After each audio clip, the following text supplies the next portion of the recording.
All right, I guess we'll get going. Thanks everybody for joining us.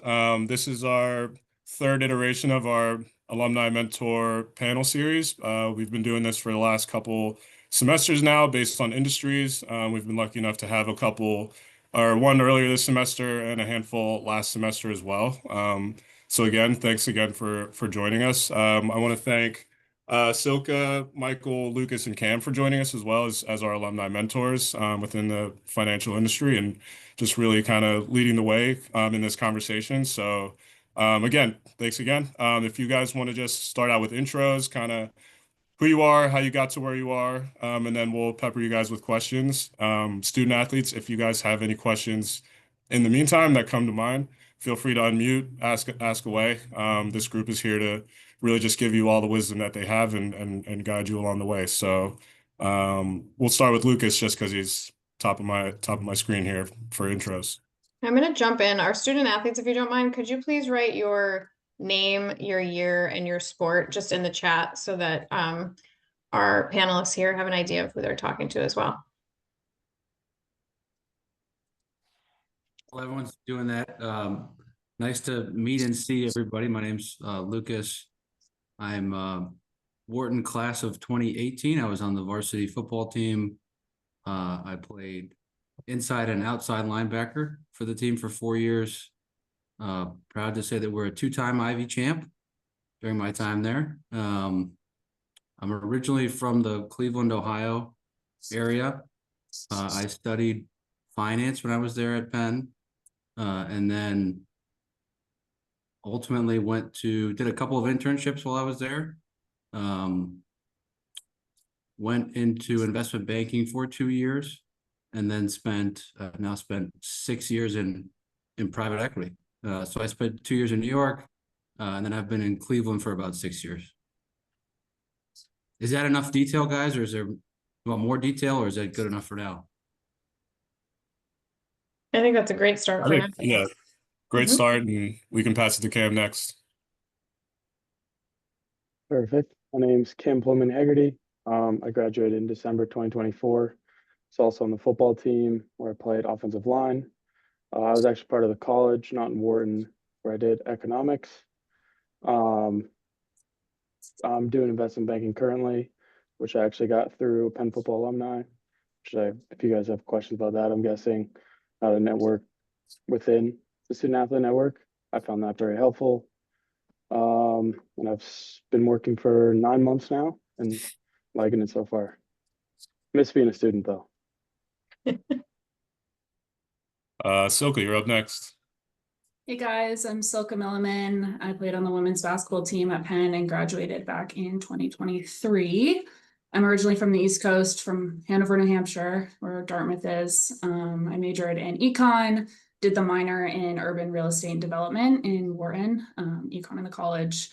I currently work at PGIM, which is the investment management branch of Prudential, doing real estate investment management, focusing on office. I interned here as well in college, and now live out in San Francisco. Great, and Mike, you can round us out. Sure. I graduated in 2004. I played baseball during the Coach Seddon years. I didn't start in finance, however, until 2007, because I graduated with a degree in architecture and worked in architecture for about a year, 2.5 years before transitioning. Yeah, that's pretty much it. Now I work at CTM Asset Management. I'm a credit analyst here on our burgeoning CLO platform. So we're backed by Chatham Asset Management, who's given us a couple $100 million to build out a de novo CLO platform. Great stuff. So the first question for the group, whoever wants to take it first, feel free. What types of entry-level roles or opportunities are best for students to break into the industry? I could start, just as Cam and I are probably the most recent grads here. I think anything with an analyst program right out of school is really helpful. I work for a really big company right now, and so I actually had the opportunity a year into my job to switch roles within my bigger company, but maintained the level at the analyst program that I would have been if I had stayed in my current role. And so I think when you're looking for roles, especially in finance, a lot of the bigger banks, bigger companies have those analyst programs. It allows you to get reps. It allows you to get exposure to all of the different products and strategies that the company might have. So I just think when you're keeping your eye out, that's something that's really beneficial just for your future growth. And oftentimes there are internships associated with those that you can get in college that kind of lead into that next program. So that's what I found helpful graduating college. Yeah, I would say the Go ahead, Mike. following. Investment banking is going to give you the most options by far, without question. That way you can transition, and specifically like the Lev Fin or Cap Markets teams on any bulge bracket bank. Those are going to give you a lot of options from there, whether it's private equity, buy side, transition, desk analyst on a prop desk, whatever. But the skill sets that are the skills that you'll learn there are pretty applicable across anything you want to do in finance. Having said that, that's not my role. Anything I did, I've been on buy side my entire career. But once you do that, especially coming right out of college, it does tend to narrow your options. And the only way to really pivot from that is probably going to business school after a couple of years. And then that'll kind of give you a reset if you want to try to then kind of maybe change the trajectory a bit.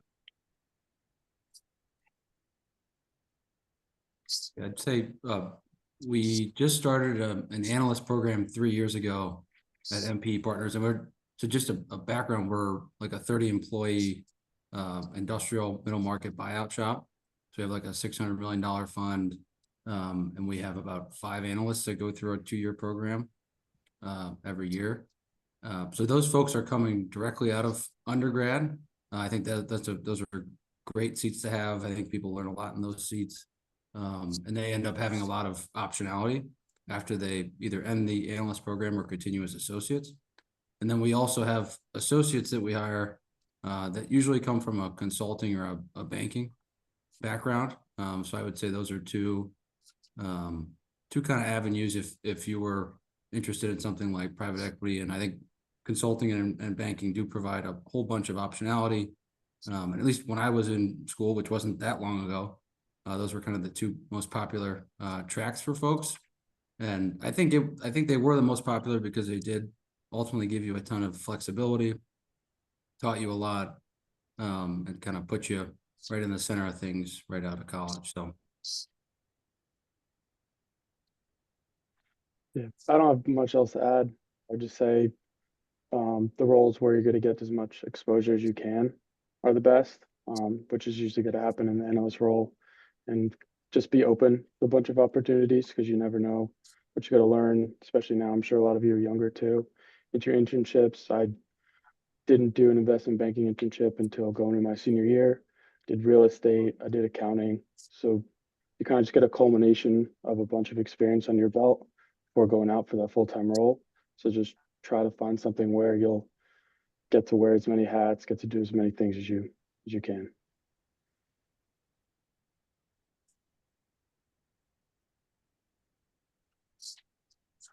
Great. Can you guys talk about some trends you're seeing within the industry in terms of recruiting and just what advantages you might see that student athletes have over other students?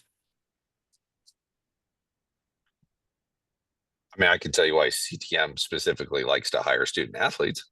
I don't Yeah. know about trends per se, because that's something we've just started doing as far as hiring 2026 and 2027 graduates into our program. But as far as what we're looking for, one is being able to a big part of our job is to be able to extract information from management teams. So your ability to be personable and ask good questions is really important to us. And theoretically, if you're playing on on a team, you're developing those skills within your team or with it, that you're playing on, ability to, and then in addition to that, I'd say your ability to least for us, and this may be unique to us. I don't necessarily know, but calculated aggression is quite valuable to us, especially given that we're operating in the liquid corporate credit markets. We need you to be able to make decisions under quite a bit of stress when there's a lot of things, things are trading off quite a bit, and know your sectors and your credits and the companies that are operating there, and be able to quickly get up the curve and potentially make a big call. So and our thought process is, given that we have quite a bit of student athletes that work here, is you're developing those skill sets and being able to operate under those environments while you're playing at school. I think the other thing that we tend to like is people who are able to, own mistakes and fix them quickly. So theoretically, again, if you're playing sports, your ability to understand mistakes that you've made and then understand that, how you can go into practice then the next day and then try to work on those things. That's again, at least when I played baseball, that was a big part of what I'm doing constantly when I'm on the mound and I was pitching, is if I miss somewhere, knowing what type of slight adjustment I need to do and being able to do that under the fly or on the fly, excuse me. Those types of skill sets, we would like to believe are relatively transferable. And then I would say the other part is, how you show frustration when you're playing. I have to admit, I wasn't necessarily the best at this, but I think that you're going to make mistakes in the industry, especially in ours. You're not going to bat 1,000, so to speak. And being able to, what you do under those situations is incredibly important. How you bounce back and keep plugging away. And I'm sure you guys have read 1,000 books or at least heard about this stuff, like the growth mindset type of thing. Like, you need to enjoy the grind.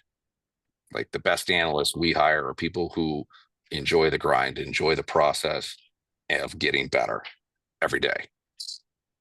And again, theoretically, you should be developing those skill sets while you're playing. And again, that's why, at least here at CTM, we I'm just thinking and looking around the desk here, there's a high percentage of guys that and women that played sports in college.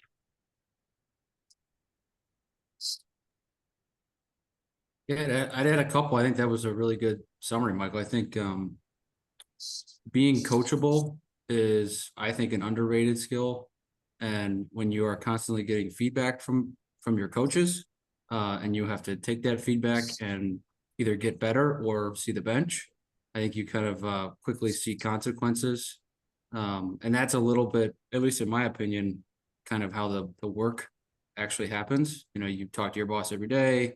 You talk to your coworkers, and you're frequently getting feedback, and kind of being a student athlete, you're kind of used to getting feedback, not taking it necessarily personally, and then just acting on the feedback.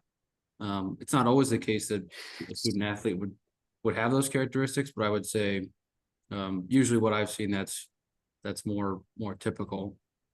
I also think having a more rigid and disciplined schedule, especially kind of in the early years of banking, really helped me to keep organized and not be overwhelmed with some of the tasks and work that you have to do for many hours a day, and when you oftentimes don't want to do them. So I think kind of having the attitude of loving the grind, I think, is a good attitude, and one that a lot of student athletes do have. But those are the only two things I would add. I thought you did a nice job, Michael, summarizing it. But we love to hire student athletes. I guess maybe if I would add one more thing, sorry. Hopefully you're learning while playing, is if something doesn't make sense or you don't understand something, fix it. And that's a trait, at least from a junior analyst perspective, we highly value. If just coming in and telling me all the problems that you see, like that's not super helpful. Don't like that. Being able to identify problems and then figuring out how to fix them without coming in and telling me all the damn problems, we like that. Yeah, I think I agree with everything you guys have said. Not much more to add, but I will say, just reflecting on these past 2.5 years out of school, I don't think I've ever experienced anything more difficult than like a college conditioning test, and kind of the like internal conflict you have when you're going through those difficult lifts, difficult practices, difficult conditioning tests. So when you get to, at least for me, like getting to work, and you just kind of have that benchmark in your mind of like, I've done something really hard, like I can approach this task or this model or this presentation kind of with that same mindset. So I think that's a skill and a trait that not everyone has, and kind of you can differentiate yourself through that.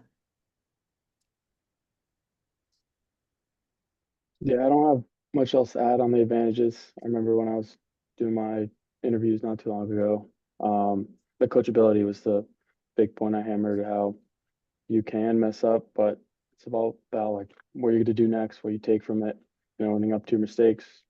Like what Lucas said, if you mess up, you're going to get benched. So you know how to take on that responsibility, that accountability.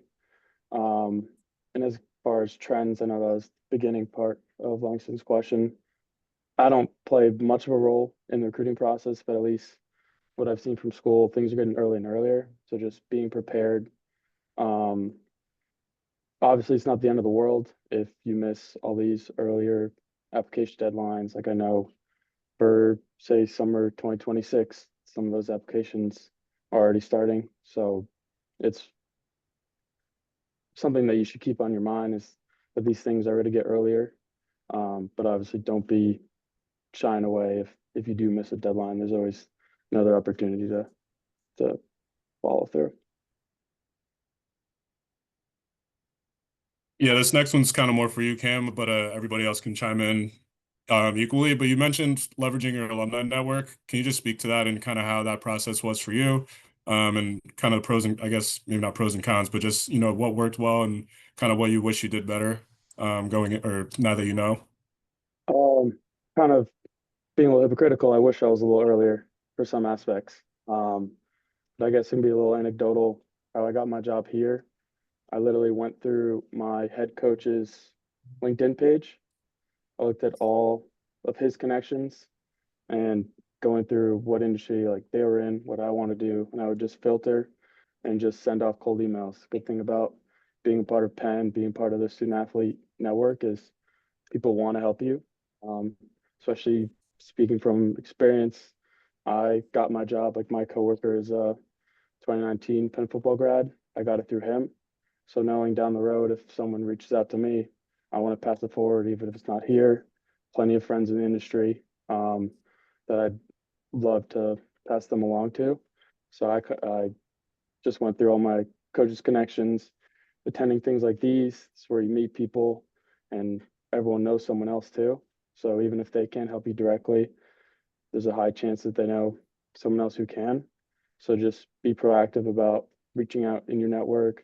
LinkedIn, I know there's plenty of resources through Langston, the career fairs that they hold. So just be personable with, I'm sure all of you are. Don't be afraid to start a conversation.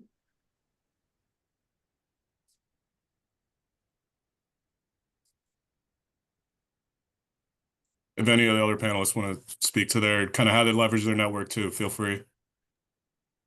Yeah, I got my current position. We have a Penn alumni who actually was not involved with athletics when he was a student here, but he is kind of a diehard basketball fan, mentor, and he does a lot of our resume work, or did a lot of our resume workshops, interview prep, and he works at PGym. And I was kind of junior year, sophomore year, didn't really know which path I wanted to take, and he introduced me to the PGym real estate internship that was available for the following summer. And I applied, got the internship, and have been here since. So not necessarily directly like through an athlete themselves, but still the network, still someone who has a lot of support for Penn athletics, and really enjoy my experience so far. So worked out. I guess maybe I'd chime in and say the following, which is the way I leverage the network is, at least on the buy side, at effectively a credit hedge fund. There's lots of other Penn alumni that sit in some very similar seats. And a big part of the job is to maintain relationships with them, then you can kind of effectively back check your understanding of what's happening with a company or within an industry. So you can call them up and say, were you on that call with that management team, and talk to them about what they heard, what they think is happening. I think, and create a more accurate picture of what's happening with the company and its cash flows. And at the end of the day, at least for my job, or at least our job here as a credit hedge fund, that's really the key to be able to price risk better than our competitors, is having better information that's going into our models. So to the extent that you can leverage your network and get better information and back check that information and see if it makes sense, that's usually valuable. For example, loan trades off, or bond trades off 10 points. First thing is going to happen is your PN's going to be like, what the hell is going on? Why is it doing this? And you better darn have an answer pretty darn quick. And sometimes that does require going into your network and be like, I don't see any headlines, what's happening, something like that, or calling up another friend of yours that works at a competing shop who's going to be willing to give you information because you both went to the same school, graduated around the same time, and is going to talk to you and give you information, whereas another peer who they don't have that relationship with, they probably won't. I would add too, for our current students, if you're thinking, your team does not have the type of LinkedIn page or networking structure that football has, as just described. For our women here on the call, the Women's Athletic Association is really doing a lot of good work this year to be more structured with connecting you to the women's network of Penn alum. There's also the TCPW, Trustees Council for Penn Women, which could be a good move, and I can connect you with them. And also just using our Red and Blue Career Network, which is basically a LinkedIn for Penn alum who are in there. So if what I just said doesn't make sense to you at all, you can follow up with me after the call. I think my former employer, Riverside Company, is doing a Women at Wharton initiative. So if anybody's interested in that, I'm happy to help make a connection. That's a middle market private equity shop with offices in New York, San Francisco, Texas, Cleveland, Australia, if you're interested in Australia. I was gonna say, I know I'm losing my thought. I would just say, I would encourage people to reach out. I'm surprised by the lack of people that actually reach out to me. I don't think I've ever not responded to someone who said they were even just from Penn. I do my best to always try to respond, even to like questions, or just to, someone that wants 10 or 15 minutes just to talk. So I would just encourage you to reach out as much as you can, and just try to make connections.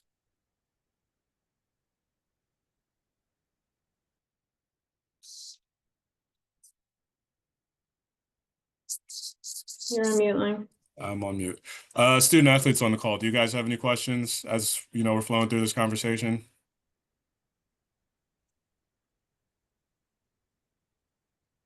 Yes, no? Hi, my name is Braden. I'm on the baseball team. I'm a sophomore here, and I'd love to just know what habits you guys had in college that transferred into your careers. Lucas, I think you mentioned time management and just handling a busy schedule, but if there's anything else, I'd love to know what you guys did that worked for your careers. Sure, I can provide a little bit of background. So I come from a medicine family, and I wasn't really necessarily pushed into medicine, but I think I came into college not really knowing what I wanted to do. And I kind of leaned towards business because I was good in math. I was pretty social. And I enjoyed computer science, but I wasn't sure that was a good fit for my personality necessarily. So I think I would encourage people to really try and think about, like, what does it mean to get a job in investment banking, and why do I even want a job in investment banking? I think once I answered that question for myself, it was much easier, and I had much more confidence. This is what I want, this is why I want it, and this is, how I'm going to go and ultimately get it. So I I found a lot of the finance clubs and kind of more of the run-of-the-mill like Wharton clubs to be like actually pretty interesting. And I just continued to soak up as much as I could. I took classes that were kind of applicable to the skills that I wanted. I think like one of them was, I don't know if it's still called Finance 207, but it's the corporate valuation class with maybe Professor Glode if he's still around. I think he's still around. But that was a class that was really hard that I kind of figured out, you know, this is something that if you want to go into investment banking that you should take it. So I would be curious. I would try to just soak up as much info as you can. But in terms of like discipline and kind of being on a rigid schedule, that just kind of came with, I think, the athletics of the whole thing. You know, it kind of forced you to be organized or else you're going to fall behind. So I rambled a little bit there, but I think some good tidbits. Does that answer your question, Braden? Absolutely. Thanks for the class too. I appreciate that. I guess I would say specific to baseball is learning how to fail. Obviously, as you know, in baseball, Hall of Fame hitter fails 70% of the time. So I think being despite that being undaunted and sticking through it, I think that's a skill set you can lean into when you're talking to potential employers.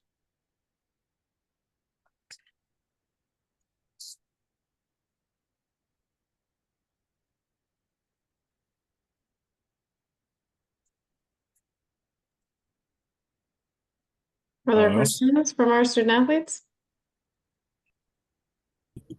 I actually have a question. Hi, I'm Orly. I'm on the lacrosse team. I'm a sophomore, and I was kind of just wondering, like, when in your journey at Penn did you kind of realize, like, what did you want to do, like, what you wanted to do? Like, was it a class? Was it friends, parents? I don't know. And then kind of what did that look like, and how'd you go about, like meeting people and talking to people and all of that?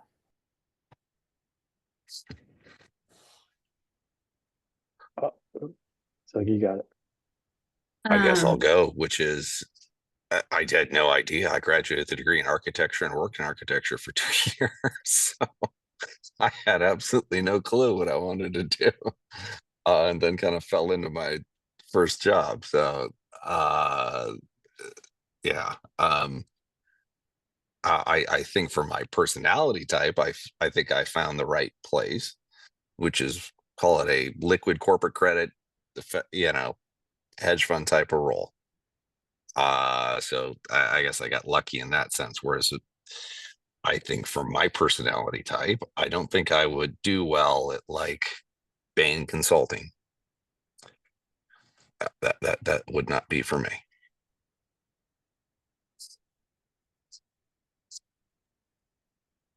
Yeah, you know, and like going off of that, I think, Michael, you make a good point. Like, you don't have to know when you're 20 years old what you want to do for the rest of your life. I think doing internships and coffee chats and networking is kind of your way to like find your first step. And also to what Lucas was saying earlier as well, like figuring out kind of why you want to go into investment banking, why you want to go into consulting. I think your time in college is your way to figure that out.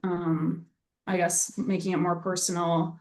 I was an econ major, did urban studies, kind of started in that as my minor. Really, really liked urban studies, probably more than econ, but knew I wanted a more numbers aspect of it. So it's like, what can I do to combine the two of those? And that was real estate investment, real estate finance. And so I think just kind of finding your first stepping stone and then just trusting that like what comes after is like going to happen naturally. I think if you get too stressed out about what's going to happen in 5 years, 10 years, then it's going to be harder to kind of make that first jump. So I would say give yourself some grace when you're kind of trying to figure out what you want to do. It doesn't have to be for the rest of your life. Yeah, just to reiterate the point, I did 3 different internship sectors.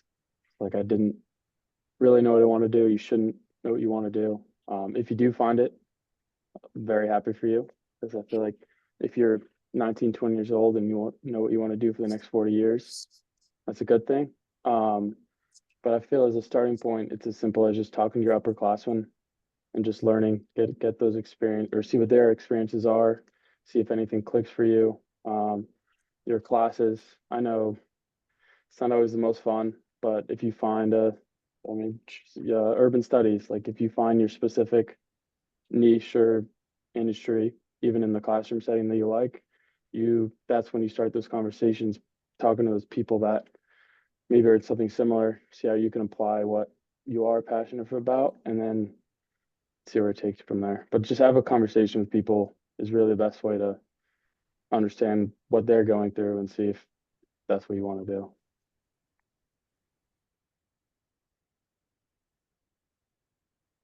Yeah, I think that's a really important point. I think one of the things that helped me kind of lead my path was like, what do I actually want in 5 to 10 years? Like, do I want to have a family? Where do I want to live? You know, do I want to have my life be 9 a.m. to 5 p.m.? Do I want my work to be, you know, late at night sometimes? Like, if you know there's things that maybe you're not so excited about, you know, if you don't want to be up till 10 p.m. doing work when you'd rather be watching the football game, which is totally reasonable, by the way. But you should probably take that into account if you're, you know, going to choose a job in a certain field. My fiance is a OBGYN doctor, and she's constantly working because she's a resident.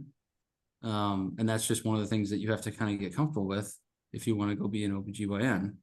I know this is a finance discussion, but it's to illustrate the point. I think at Penn, I was so just thinking about like, you know, how do I get the best career? What are the things that I really want to, you know, do in a career? And then you kind of forget about like, oh, there's another person that might enter your life. There's a family that might enter your life. You know, where do you want to be close to your parents as they get older? So I think that stuff you got to think about too, that you kind of forget about when you're at Penn. And I would add to that for our current students that our partners in career services can be really helpful in trying to sort this out. You know, I know talking with teammates, talking with friends can be really valuable. And sometimes some of our student athletes find that like you might not feel like you're being pulled down the current that a lot of your peers are drawn to. And that can be a space where career services can really help you in a standardized way, map out what could be good fits for you.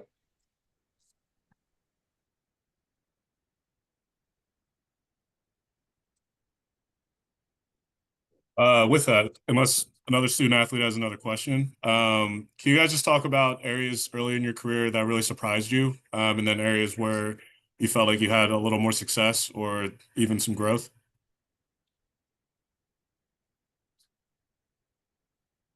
So I'll start again. So I started in finance in April of 2007. So it was at the beginning of the great financial crisis. So everything surprised me. Everything. Not one thing was normal. At that point. I mean, so but that aside, I would say the other part was for me as someone who's transitioning from architecture into finance. To me, it felt like I was learning a new language. Obviously, it was English, but it was that part I didn't necessarily anticipate, and that was surprising to me. I just thought it was like numbers and stuff, you know, whatever. But like the ungodly number of acronyms that are going to be thrown at you when you're working in finance was surprising to me.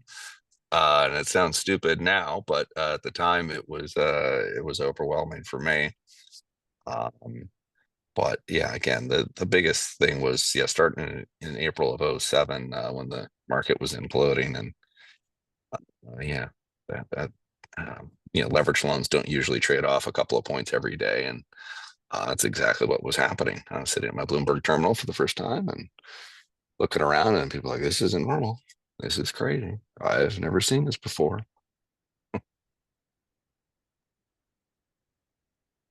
I think the biggest surprising thing for me was you go from being kind of this scholarly person, you think you're pretty smart, and then your first day of work, you kind of get a dose of reality, and you're sort of the bottom of totem pole, and you're very, very far down on the pole. And it's humbling, but it's healthy, and it's good. That was probably the most surprising part for me, though. Yeah, I guess kind of going off of your whole totem pole discussion, I feel like when you're working for like a big firm, when you go from just like being on a small team to then working for a really big firm, just see how many people it takes to make like one decision, and the processes to make like one small decision, I think was really surprising to me. Just whether that's like an email you send out, how many redrafts you have to do, or if it's a deck you're making for like an internal presentation, like just the amount of kind of cooks in the kitchen it often takes to do something really simple. I think you don't really get that exposure when you're in college or when you're on your team. So just very surprising. Yes, I'm still in the early part of my career, but kind of just the same thing of going from school where all your answers are in the textbook for the most part, and then when you get to the workplace, it's no longer there. So kind of, I like to hope I was smart going into it, but still felt that I didn't know a lot. And then I guess just like as a point of like growth where I found success is just obviously you should always ask questions, but think 5 minutes before you ask those questions. And then that kind of helps when you're stuck on more complicated issues. Your 5 minute thinking turns into 2 minutes, and just like bolstering your ability to understand what you don't know and how you can learn what you don't know is, I think, like a big point of growth when you're first starting out your careers.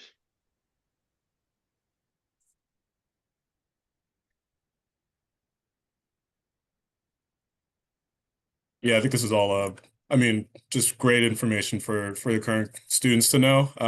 Do you guys have any more questions? I'm only down to, based on our script, our last question, so I want to make sure you guys have time to ask whatever you need before we get off this call. Otherwise, obviously, you can feel free to email our panelists at any point as well. But student athletes, if you guys have any questions, fire away.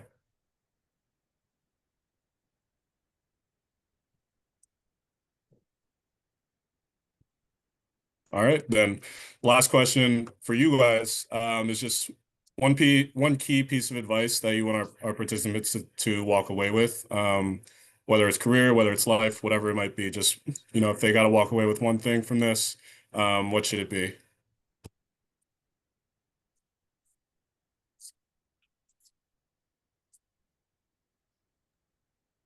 I can go first. Does Michael's been going first every time? Yeah, I was gonna let someone else get some airspace. I would say that there might be some folks on the phone that haven't had a lot of disappointment in their life. I say that because I think we were all super lucky to go to Penn, all super lucky to be athletes there and be at that school. And probably a lot of us come from very good families. I think in the workplace, there will be some failures and there will be some disappointments that you will go through. I would say do not let it get you down. Do not let it discourage you.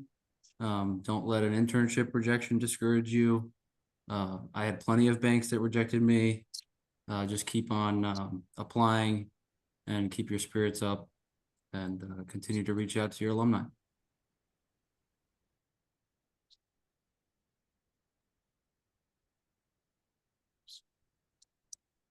Yeah, I would say just be authentic and be yourself in the workplace. Don't pretend to know more than you actually do. Oftentimes you're entering these jobs and working with a lot of really smart people with a lot of experience, and they can tell when you're bullshitting, to be completely honest. So I think just ask good questions, be yourself, and that'll get you really far. Yeah, it's almost exactly what I was going to say, in the sense that I think ask lots of questions and be curious. That's going to serve you well, because I think in this day and age, and again, I think I said at the very beginning, what we tremendously value, at least here at CTM, is your ability to ask good questions to management teams and extracting good information from them. That's going to provide us with better information than our peer sets, and therefore be able to price risk better.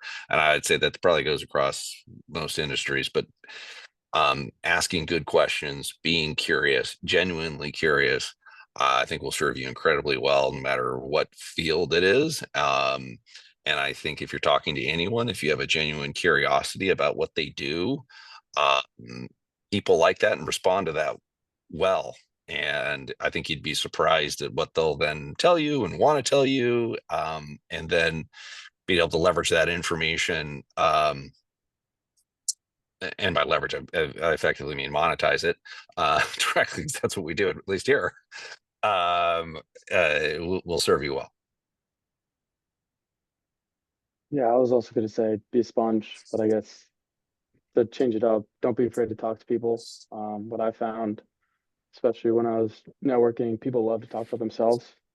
So if you ask a engaging question and not just the generic ones, but one that's following up on the conversation, people will be a lot more excited to talk to you. So reach out to people, have those meaningful conversations, and don't be afraid to advocate for yourselves. You guys all got recruited here, so you know how to advocate for yourself from high school. So kind of just use that going into the workplace, and don't be afraid. Yeah, just to piggyback off that, it's all about really selling yourself and be able to tell your own story.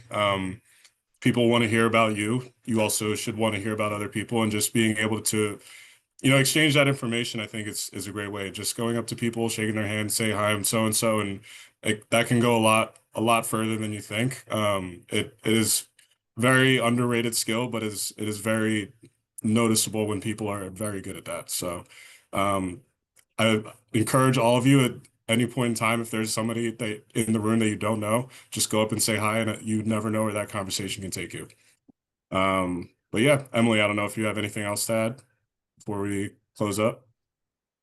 I would just say I know that Langston and I work for you student athletes every day, so we're always very proud, and we see what you're balancing all the time. So I hope that hearing these former student athletes talk with you about what they've accomplished and the ways in which their professional industry really values the characteristics and the traits that you have that make you successful balancing being a student athlete. I hope you really let that in, because I know that right now a lot of our current student athletes, it can be easy to lose sight of the fact that you really are bringing a lot to the table and what you're doing every single day. So try to pay attention to that and be intentional with what you're bringing to the table as a successful student and athlete together, and how you can translate that. Also, Career Services does a workshop on what Langston was alluding to, like telling your story, creating your own personal brand and elevator pitch, and that's been really successful for our student athletes. So be on the lookout for that. I'll add one more if you don't mind. Great. Yeah. Okay. I think a lot of times when you're young, you're going to understandably seek out mentorship. I would just tell you that it's a two-way street. Don't just wait for that to happen, or for that wait for that engagement to only happen one direction towards you, and which kind of leads back to what I was saying before, to asking good questions, being curious, being a good listener. Then you'll have, I think, people will seek out and want to be your mentor because they see a mutual benefit and a two-way street of information and flow and dialogue. That's great. Michael, Cam, Silka, Lucas, thank you so much. Student athletes, I'll be able to share their information with you all after the call, probably tomorrow morning. But again, thanks so much for joining. These are always just really beneficial, and we want to make sure we continue these for you all in the future. We have some more programming coming in the second semester, so be on the lookout for that as well. But thanks again, everybody. Go get them, knock them dead out there. Good night. Thanks, guys. Thank you. Thank you. Thank you.